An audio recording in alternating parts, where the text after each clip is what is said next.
I picked up the phone ready to ask my son Derek about his wedding date. I was so excited. But his new wife, Sophia, looked me dead in the eye with this chilling smile and said, "Oh, we got married yesterday. We only invited special people." Special people. The words hit me like a bucket of ice water. For 3 years, I had been their personal ATM. I'd paid their $500 monthly rent, bought every single piece of furniture in their house, and made sure their fridge was full when they had nothing to eat. And I wasn't special. I stood in my own living room, holding my phone as if it weighed 1,000 pounds, while my son, Derek, avoided my gaze. Meanwhile, Sophia made herself comfortable on the very sofa I bought for them. The pale pink dress I'd picked out for the wedding hung in my closet, along with the new shoes. I'd spent $200 on that dress, imagining how nice I'd look in their wedding photos I would never be in. For weeks, I'd planned every little thing. I'd even set aside $1,000 to give them as a wedding gift. I had called my sister Diana in Chicago to share the good news. I even cleaned my house from top to bottom, thinking they might come celebrate with me.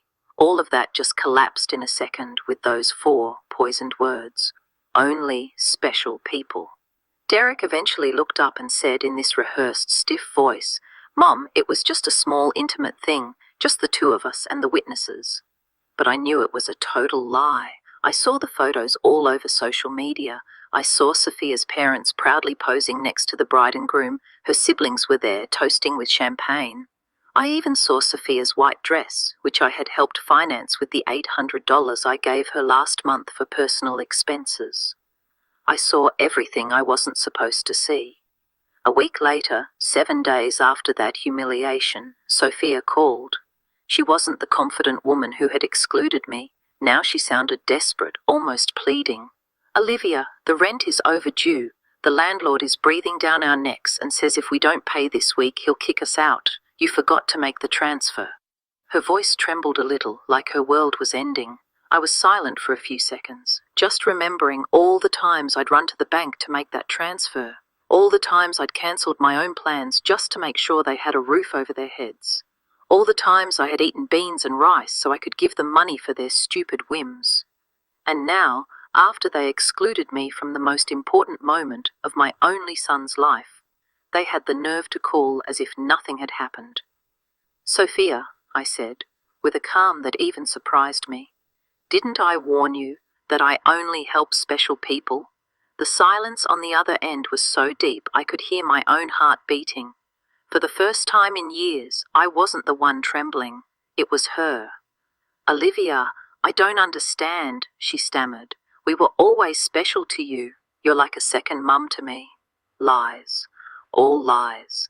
The same sweet voice she used to ask for money for the wedding dress, the honeymoon, the rings, the things I helped finance without knowing I'd never even see the ceremony. For so many years, I'd felt like I was walking on eggshells. I was the perfect mother, the obliging mother-in-law, the silent provider who never protested when they treated me like I was invisible. But that phrase, "only special people," it woke something up in me that had been asleep for way too long. I had crunched the numbers in my head. In 3 years, I'd spent over $20,000 on them. Between rent, food, gifts, emergencies, and wants, it was all from my retirement fund, my savings, the money my late husband Robert left so I could live my last years in peace. And for what? To be treated like a stranger on my own son's wedding day. That night after I hung up, I sat on my bed and cried. But they weren't tears of sadness, they were tears of pure anger, of years of frustration and quiet humiliation. I cried for all the times they made my love feel like a burden, my presence a hindrance, my money the only thing I had to offer. I cried for the foolish mother I had been, for the woman who had lost herself trying to be indispensable to people who saw her as totally dispensable. When I woke up the next morning, something inside me was different. It wasn't just the pain of betrayal, it was something deeper, colder. I looked at myself in the mirror, the same tired eyes, the same wrinkles that told stories of years of giving love without getting it back. But there was something else in my gaze now, a hardness I didn't recognize, a determination that had been buried under years of just going along with things. I sat down at my dining table, where I had so often planned surprises for them and counted bills for their expenses. I took out my checkbook and bank statements and started doing the math. I wanted to see the exact numbers of my foolishness. Monthly rent of $500 times 36 months, that's $18,000. Food and supplies, about $200 a month, another $700. Birthday and Christmas gifts, at least $3,000. Sophia's so-called medical emergencies, $800. The car loan they never paid me back, $2,500. The AC repair in their apartment, $600. The living room furniture, $200. The total, $33,400. All from my husband's inheritance, my pension, the savings I'd put aside penny by penny for decades of honest work. All of it thrown out the window to keep two adults comfortable who couldn't even pretend to respect me. The phone rang. Usually my heart would pound as I ran to answer, hoping he would finally apologize. But this time I just let it ring. Once, twice, 3 times. 10 minutes later, Sophia called. I let that ring too. Then a text came from Derek. "Mom, please answer. We need to talk." I just deleted the message without replying. I went for a walk, something I hadn't done in months without a purpose. It was always to the bank for transfers, the supermarket for them, the pharmacy for Sophia's meds. Today, I walked just because I wanted to. I passed the park where I used to take Derek as a kid. I remembered that sweet boy who hugged me tight and said I was the best mum in the world. When did he become this man who saw me as an ATM with feelings? When did I start to believe I had to buy my own son's affection? I walked into the bank and went straight to the manager's office. "Mr. George," I told him, "I need to cancel the automatic transfers I have programmed." He looked at me, surprised. For 3 years, those transfers had been as regular as the sunrise. "Are you sure, Mrs. Olivia?" he asked. "Did something happen?" His concern was genuine, more genuine than any interest Derek had shown in me in months. "What happened," I replied, "is that I finally opened my eyes. I wanted to cancel everything and protect my accounts. As I left the bank, I felt strangely light, as if I had left a huge burden in that office. For the first time in years, my money was entirely mine. I thought about all the things I hadn't done for myself to please them, the trips I hadn't taken, the friends I no longer saw, the hobbies I'd given up. Every dollar I spent on myself was $1 less for their needs. When I got home, I found 3 cars parked in front of my door. Derek's, Sophia's, and one I didn't recognize. My blood ran cold. They had keys. I had given them keys because I trusted them, because I thought they would one day take care of me, just as I had taken care of them. I took a deep breath before opening the door. It was time for the first real confrontation of my new life. I opened the door and saw a scene I'll never forget. Derek was on my sofa with his head in his hands. Sophia was pacing like a caged animal, and an older man was going through my papers on my dining table. "What is happening here?" I asked, my voice louder than I expected. They all looked at me as if I were the intruder in my own house. Sophia was the first to speak, her voice full of that desperate urgency I had heard on the phone. "Olivia, thank goodness you're here. We need to talk. Mr. Fisher is from the law firm we consulted about your situation." "My situation?" I asked, my calm surprising me. "What situation? I'm doing perfectly fine." Derek finally looked up. "Mom, we went to the bank and they told us you cancelled all the transfers. Mr. George said you also blocked our access to your accounts. We don't understand why you did that." A man in his 50s in a grey suit approached me with an outstretched hand. "Mrs. Olivia," he said, "I am Dr. Fisher, a family law attorney. Your children are concerned about your mental well-being and have asked me to assess the situation." I didn't shake his hand. I went straight to the table and collected all my documents he had been reviewing without my permission. "These are my private papers," I said. "You have no right to look at them without my consent." "Mom," Derek interjected with that condescending voice he had perfected over the years. "We're worried about you. Your behavior has been very strange lately. First, you financially cut us off without an explanation. Then you don't answer our calls. We think you might need professional help." Sophia approached and tried to take my hand with that fake tenderness she saved for when she needed something. "Olivia, honey, we know you're under a lot of stress. Maybe the loneliness is affecting you more than you think. At your age, episodes of confusion are normal." Confusion? The word echoed in my head like an alarm bell. That's when I understood. They weren't here to help me. They were here to declare me mentally incompetent and take control of my finances. The same woman who told me they only invited special people was now treating me like a senile old lady. The only way to win a fight is to show up. If you're on my side, you have to subscribe and like this video to make sure my story reaches more people. Don't be an enabler. I am not confused, I said with a firmness that silenced everyone. I am clearer than I have been in years, and you are going to leave my house right now. Mr. Fisher stepped in with that professional, reasonable voice. Mrs. Olivia, I understand you feel overwhelmed, but your children have a right to intervene if they believe your ability to make financial decisions is impaired. They have documented several concerning behaviors. Concerning behaviors? The laugh that came from my throat was hoarse, almost cruel. Like what? Deciding that my money belongs to me? Deciding to no longer finance the lives of two adults who treat me like trash? Sophia jumped up as if I had slapped her. We never treated you badly. You're part of our family. Everything you have will belong to us one day anyway. We're just speeding up the process. There it was, the naked, unvarnished truth. Everything I had would one day belong to them. To them, I was already dead, and they were just collecting their inheritance in advance.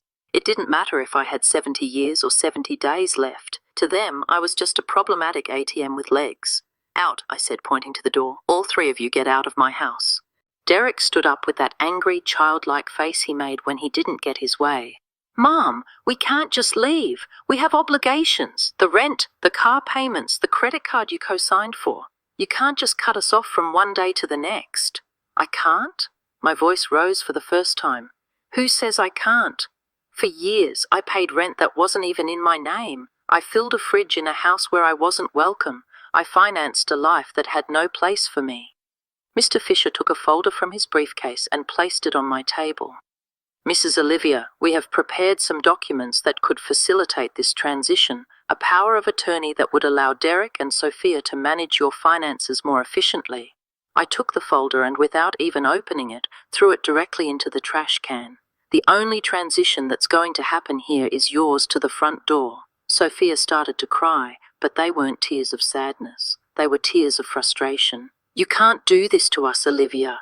We were counting on you. We made plans based on your support. We bought things. We took on financial obligations because we knew we could count on you. Obligations based on my money, I replied. Not on my well-being, not on my happiness, not on my company, just on my money. And now that I have decided that my money is better used in my own life, I am suddenly a confused old woman who needs legal guardianship. Derek tried to approach me, but I took a step back. He was no longer the boy who ran into my arms when he had nightmares. He was a 35-year-old man who saw his mother as an obstacle between himself and a comfortable life financed by others. Mom, we made mistakes, he said in a voice that was supposed to sound remorseful. The wedding was a misunderstanding. Sophia was nervous. I was under pressure. We can fix this if you just become reasonable again. Reasonable? The word tasted bitter. Being reasonable means continuing to pay for your life while you treat me like a stranger. It means pretending it doesn't hurt to have been excluded from the most important day of my only son's life. Mr. Fisher packed his papers. Mrs. Olivia, this is not over. Your family has legal options. If you are indeed making irrational decisions due to mental health problems, a judge can determine that you need guardianship. His words hit me like a blow. This wasn't just a manipulative family visit. It was a real legal threat. They wanted to declare me incompetent to manage my own affairs.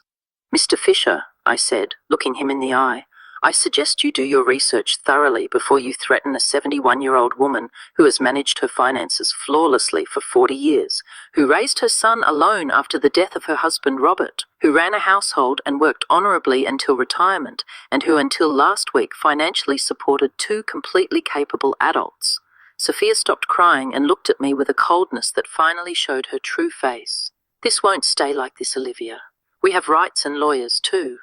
Perfect, I replied. Hire all the lawyers you want, with your own money, of course, because mine is no longer available to finance your legal tantrums. Before he went out, Derek turned to me one last time. Mom, this is going to end very badly for you. You're going to end up alone with no one to take care of you when you really need it.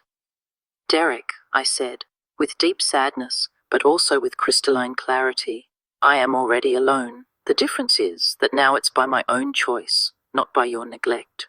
As I closed the door behind them, I stood in my living room, surrounded by the most beautiful silence I had heard in years. It was the silence of freedom. I lay awake that night, not from sadness or regret, but from the adrenaline of having reclaimed my life. I was planning my next steps, like a general preparing for a battle. If Derek and Sophia wanted a fight, I would give them a war. But it would be a war I would fight with intelligence, not emotion. The next morning, I was at the office of a lawyer, Mr. Weber, a man I had met years ago when I was handling my husband's will. Mrs. Olivia, he told me, what your children tried to do yesterday is more common than you think. It's called elder financial abuse, and it's a federal crime. His words both calmed and worried me. They confirmed I wasn't crazy. They also confirmed the situation was much more serious than I had thought. My first step was to change all the locks on my house. Then, I installed a security system with cameras to protect myself from future surprise visits. I opened a new bank account at a different bank where they had no contact. And then, I started living the life I had postponed for years. The irony was not lost on me. I was installing a security system to protect myself from my own son, but it didn't hurt as much as it used to. It was simply a practical measure to maintain my newfound peace. My name is Olivia. I'm 72 years old, and I have finally learned that the most important person I have to love and protect is myself. This story is not over. To find out what happens next, you have to subscribe. Don't be that person who walks away from a good story. Those who won't subscribe, tell me what you would have done differently.